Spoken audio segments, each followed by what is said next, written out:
As a young boy, he was quite frail and skinny, and we hadn't really noticed that he was getting even more frail and skinny, but we had noticed that he'd started drinking more.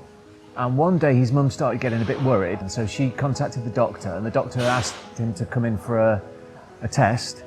He did a urine test. About an hour later, I got a phone call from the hospital saying, you need to get him into hospital immediately.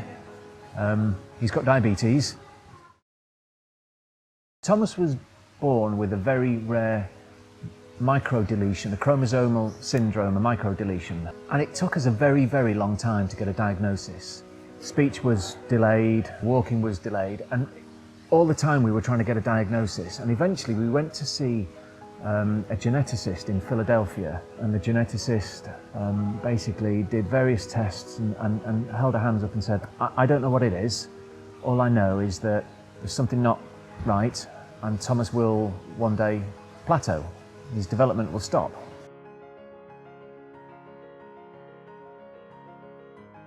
We just thought that's not right. What we've seen in Thomas is a grit and determination to overcome everything.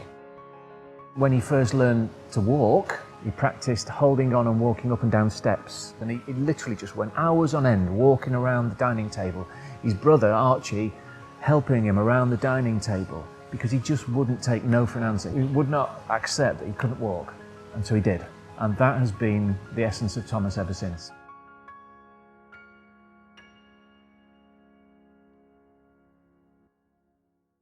Thomas was excluded from mainstream sport a few years ago, and that really, really hit him like a hammer. And that was playing football, whereas cycling, you know, partly it's a great bond for us. It gives him freedom. It gives him the opportunity to show the world that he can do it. You get great fun out of dropping wattage bombs on people, don't you?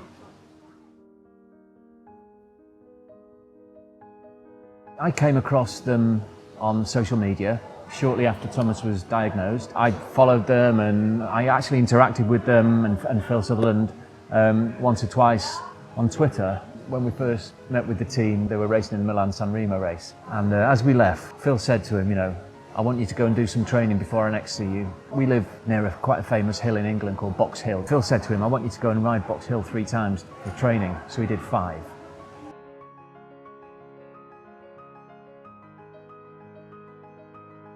He's raced on Zwift with Phil, haven't you? Yeah.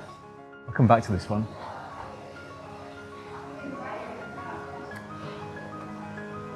Is that a surprise? Yes. Oh, I didn't You didn't know, did you? You didn't know? Who's your favourite rider, Thomas? My favourite rider is Sam Baran. Can I be number 2? Yes. Where is Sam actually? Where? Yeah. In the UK. Okay. Training in, or detraining in very, very, very wet weather.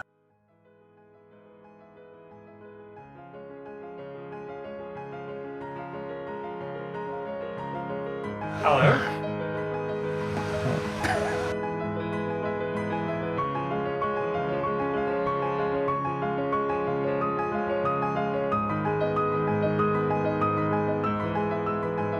So Tom, we're gonna do our ride finally. Yeah. 4 years this had been threatened, hasn't it? Is this the best surprise ever? Yes. Go for a ride tomorrow.